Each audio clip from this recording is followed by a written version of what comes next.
my close-up. Are you ready? Is this happening? Okay. Where am I sitting?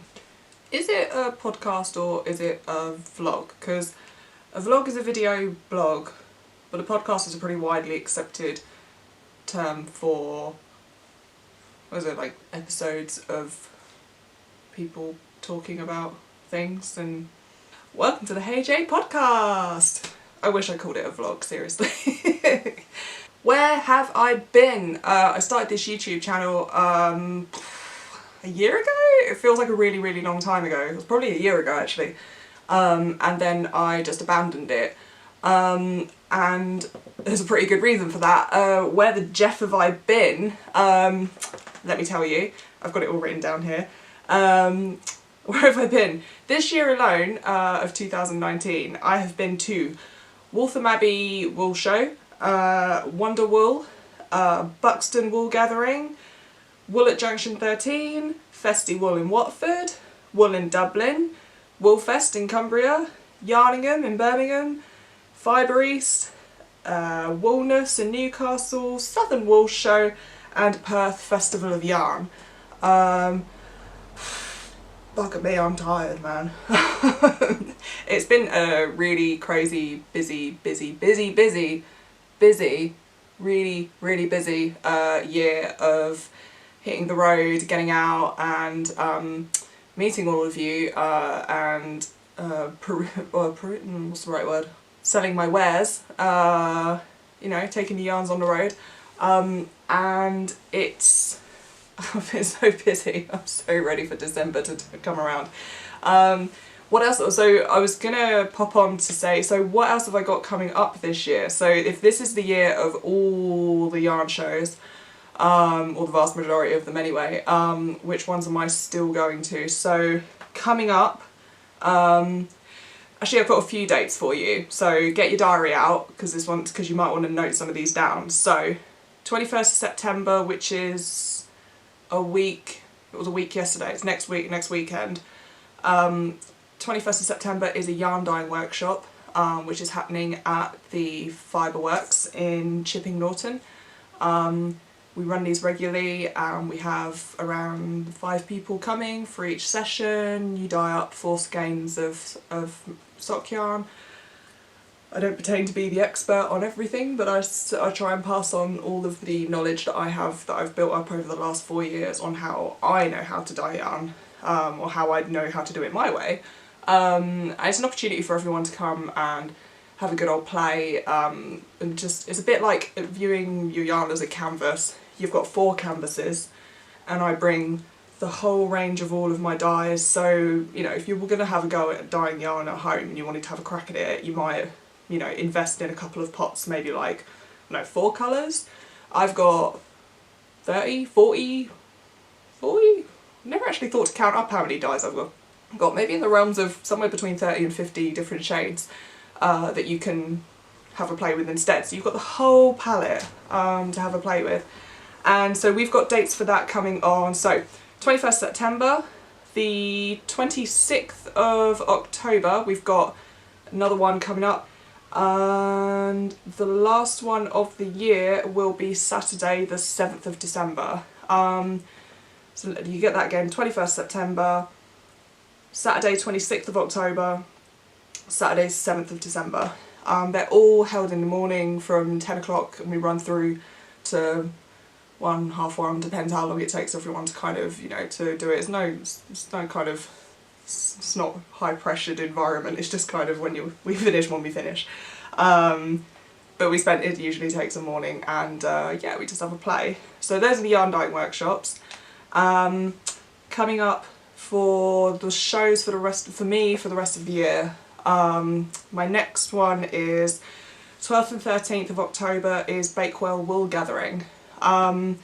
Please be really nice at this one, because I mean I loved Bakewell last year. The show was fantastic. What I didn't plan ahead for was that me and Barry have tickets to see Eddie Izzard in Oxford the Friday before Bakewell.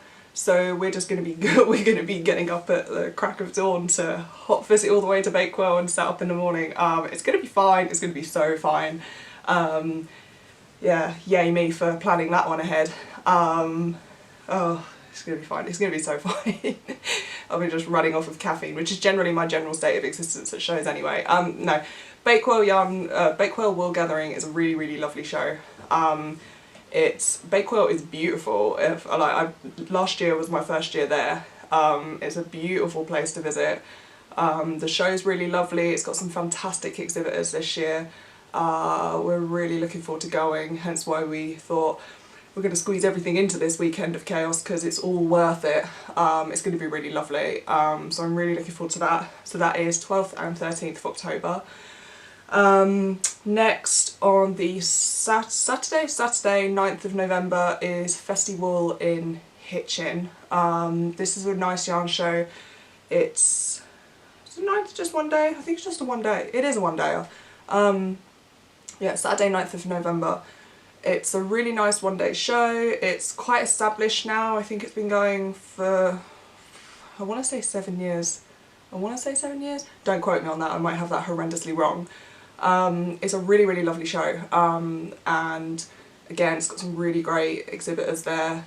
And yeah, and the transport links are great. Hitchin's really nice as well. It's down the road from where I grew up in Stevenage in Hertfordshire.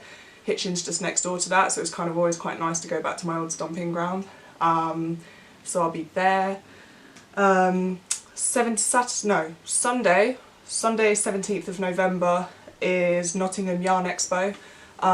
Again, really, really lovely show this one. It's a one-dayer. The venue is beautiful, open, light. I will be downstairs in the main atrium, which is lots of room to swing many cats in there. So bring your cats. You can have a swinging cat party. I don't know. Where am I going with this? So that'll be a really lovely one. Again, lots of great exhibitors. I mean, there's great exhibitors at all these shows, to be honest. Most importantly because I'll be there. That's really, well, I can say that as my YouTube channel. And then, oh no, I think that's it. That's it. So we got Bakewell, Festival, and Nottingham Yarn Expo, and then that is it for the year. Then my final date of yarn stuff this year is the 7th of December yarn dyeing workshop, and then everyone can just leave me the hell alone for Christmas, basically. Yeah. What have I got to update you on? One thing I wanted to talk about is I have picked up spinning this year. It's purely a fun thing. I do this because it's nothing to do with work. I can just chill out with it, I can relax with it, there's no pressure to it, and I'm really, really enjoying it. So I wanted to show you the progress of how this has been coming along. So I picked up my first bat of yarn when I exhibited at Wonderwall this year in April. Spin City was in eyeshot of my stall for the entire weekend, and there was this like mermaid blue bat that was just staring at me for this whole weekend. And I just had to accept that, oh, I guess this is a thing now. So it was just calling my name, so I had to have it. So I went and picked up a drop spindle, had no expectation of how this was going to go, whether I'd enjoy it or not, I don't know. So I thought I'd just give it a crack. And this is my very, very first dyed up? No, I didn't dye this, I bought it. What am I talking about? Skein of yarn. So as you can see, it's chunky as fudge. Chunky as fudge, we're going to go with that. Haven't decided whether I'm actually going to swear on this podcast or vlog or YouTube channel yet. I swear like a sailor, but I know that not everyone appreciates that. I'm not brave enough yet. So yeah, I love this. It's just a single ply of, it's my first spinning attempt. It's my first spinning attempt. I don't know what on earth I'm going to do with it. It's just incredibly chunky, but the colours, just look at these colours, aren't they beautiful? So yeah, that was my very, very first spinning attempt, and I'm actually quite pleased with it. It's not actually as terrible as I thought it was going to be, and I really enjoyed the process of it. I really enjoyed like rolling out the bat, sort of sectioning it up and sort of playing around with the different fibres and getting used to sort of how they feel. It's been really interesting as a dyer kind of playing around with fibre like this, because it's kind of, it's not really an area that I would have been playing around with, because obviously the yarns that I dye come in ready spun because there's only so many hours in the day. But it's been really fun kind of learning to sort of getting your hands on like fibre and playing with it in a different way. I'm really enjoying it. So that was number one. So that was a batter from Spin City. I then did another drop spindled skein. Oh, I've completely forgotten her name now.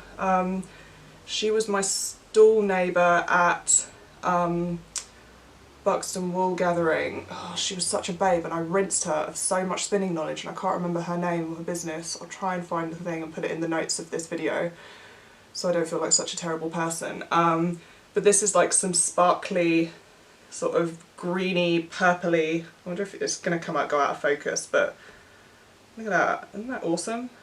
I don't know how in focus that's going to be. But yeah, again, this was drop spindled. I was still playing around with whether I liked spinning enough to really commit to a wheel, even though in my head I knew that I really wanted a wheel by this point, because it was just like drop spindling and wheel spinning are like chalk and cheese. They're so different. I think it was definitely worth starting on a drop spindle, because it's a much easier way of learning to draft fibre and get to grips with that. I think with a wheel it's too quick, and I just wouldn't have, it just would have been chaos. I think it's a good way of, if you've not spun before, having a crack with a spindle before committing to a wheel. Also, like, wheels are expensive, so it's a really big commitment if you're not sure on whether you're actually gonna in which our protagonist recorded a whole video and the camera cut out. Isn't life just... I can't believe that dropped out. So we then move on to, this was the last skein I drop spindled. This was for a bat of fibre from, no, not a bat, like a braid, a fibre from Cat and Sparrow fibres. This yarn, this fibre was like way too nice for like a novice drop spindler like me. It's like silk and some sort of wool content, I can't remember, merino, probably merino. It's got silk in it, which gives it this beautiful sheen. And it's like this really nice petrol blue kind of colour, which, oh, it's just really good. It's really, really good. So I did that, and then I got my wheel at Cumbria at Woolfest. It was enough people bought yarn that weekend for me to commit to buying a wheel, which was great. And I got myself an Ashford Kiwi 3. I had a little lesson from Sarah from Ashford, who was this lovely, lovely, lovely woman who gave me a little lesson to get me started. And oh my god, I was just absolutely hooked. Like, it was just the minute that I sort of got going, I mean, it took a couple of attempts to get going. I was just like, oh, okay, this is for me. Yeah, I'm sold. It's happening. It's happening. So this was my first wheel spun yarn. So I've got like a little mini skein from plying the last of what I had remaining on one bobbin. Doing like this witchcrafty sort of Andean bracelet thing. I don't know, like you kind of wind the yarn onto your hand in like this cool kind of crisscross motion, and then you ply it from that. I don't know, it was witchcraft, it was awesome. So that was the first one. This was just from a braid of merino from Wing and Wool Work. I bought the wheel from there, and they give you like a voucher to buy a bunch of fibre to get you started, so I did that. And then what I'm really, really pleased with, and I have no idea what to do with, is this baby, which is, one ply is a braid of merino from Wing and Wool Work in that batch of fibre that I had to just get going, and the other ply is from, it's either I think it's Corriedale. It's like a really bright neon pink braid of Corriedale wool from Witchy Crafty Lady, also known as Almas, who just throws fibre at me whenever I see her at a yarn show, because she is a mega babe. And yeah, and applying it with the sort of greens and sort of variegatedness, oh my god, it's amazing, it's amazing. I'm so pleased with it, and I think this is a relatively successful, mostly 4-ply sock weight. I'm not going to do socks with it. 4-ply fingering weight. I don't know. What do we call the? Select your favourite term. And yeah, oh my god, I'm so pleased with it. It's probably like 150 grams, I think. I've got quite a lot of the neon pink left because I've spun it really fine. So I'm at the moment spinning up another fibre of Witchy Crafty Ladies fibre, which is Polworth, and I'm gonna apply with that with the neon pink, and that'll be something else. So I'm really enjoying it. So this, I think I'm finally, my god, I think I'm finally getting it. I'm so pleased with this. So yeah, spinning's been great. It's been a way for me to it's not worky, because if I'm knitting, then I really should be knitting with some HeyJay stuff, which means that it's probably going to have to be a sample that I'll have to display on the stand, rather than just enjoying the thing for what it is. So I do knit with other people's yarn as well, because if I knit with other people's yarn, then it's not going to be a sample on my stand because it's other people's yarn, not mine, which means I can actually just enjoy the thing that I've made. It sounds a bit odd, but yeah, I love getting other people's yarn. Like, other people that dye up like self-striping yarn, like the ones with like actual proper, like, you know, you'll do some socks and you've got like 6, 7, 8 rows of each colour, like, shut up and take my money, because I know exactly how much work that is, and it's never going to be a thing that I'm going to do because I know how much work it is, so just shut up and take my money. Yeah, so I like other people's yarn, and yeah, anyway, where was I going with this? I don't know, spinning's nice, I'm enjoying that. That's what I've been doing this year. So, HeyJay things, let's check that video hasn't cut out again. What have I been doing? So, pre-orders are still being taken for the Don't Be a Dick enamel pin badge. I'm not going to try and hold it up because it's not going to focus. Glittery enamel badge that says Don't Be a Dick. The £2 from every sale of these pin badges goes to Full Fact. Full Fact is the UK's fact-checking charity, and what, I don't know about you, but I'm just ready to just scream into my stash and just hope that everything go back to us. When would it go back? When was anything better than it? I'm a little bit in despair at the state of our UK politics at the moment. I'm a Remainer, Brexit. If anyone can show me the leaked government documents about all the benefits of Brexit, someone please point me in that direction, because holy shit, it's just a disaster. What is going on?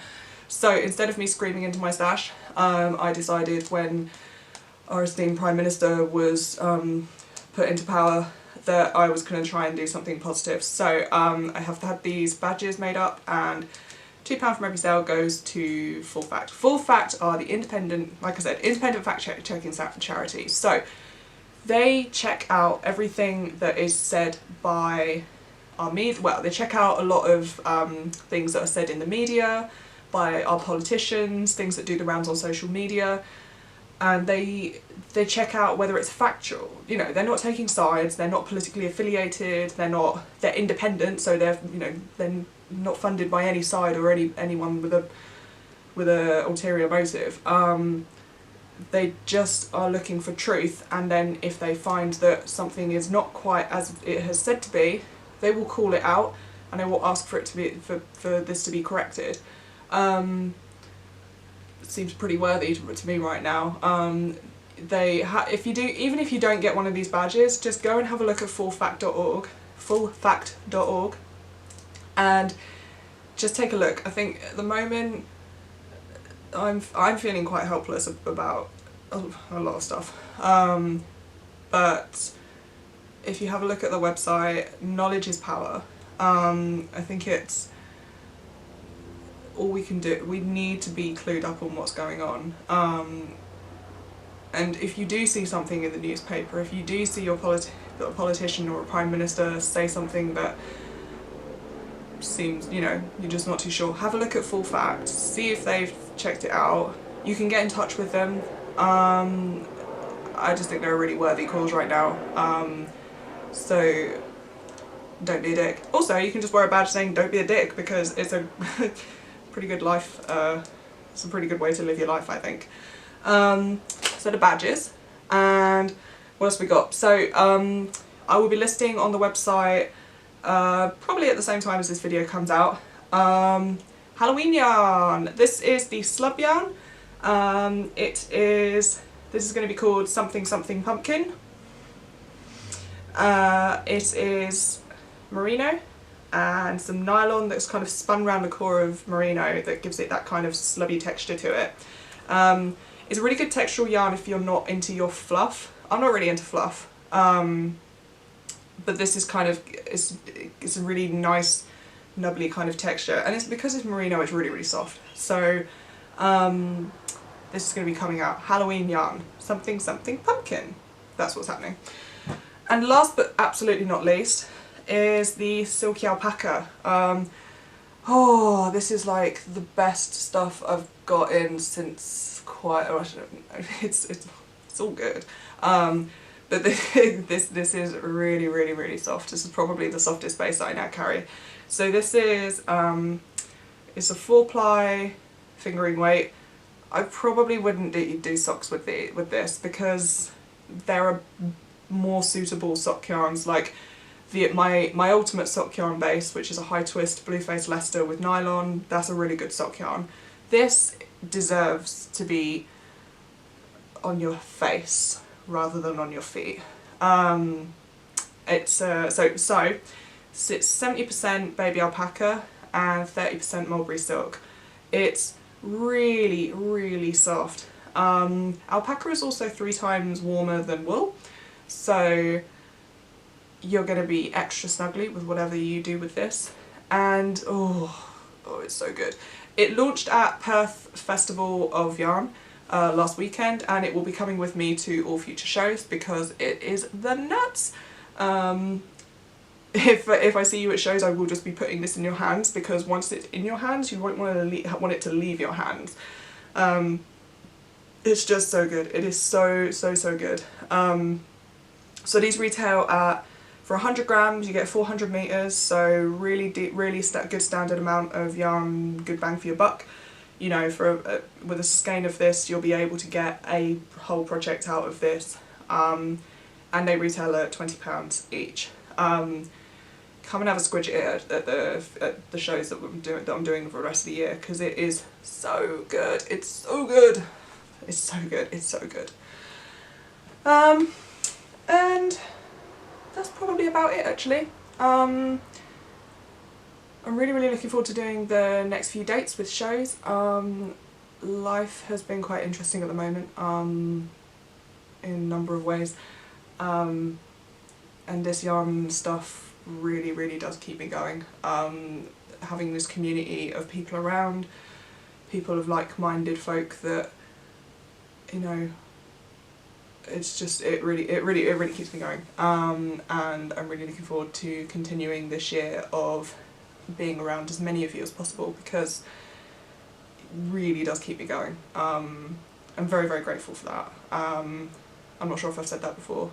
I was getting all smooshy on you or anything, but it's true. So, yeah. So I will see you at Bakewell Festival, Nottingham, the Yarn Yarn Workshops.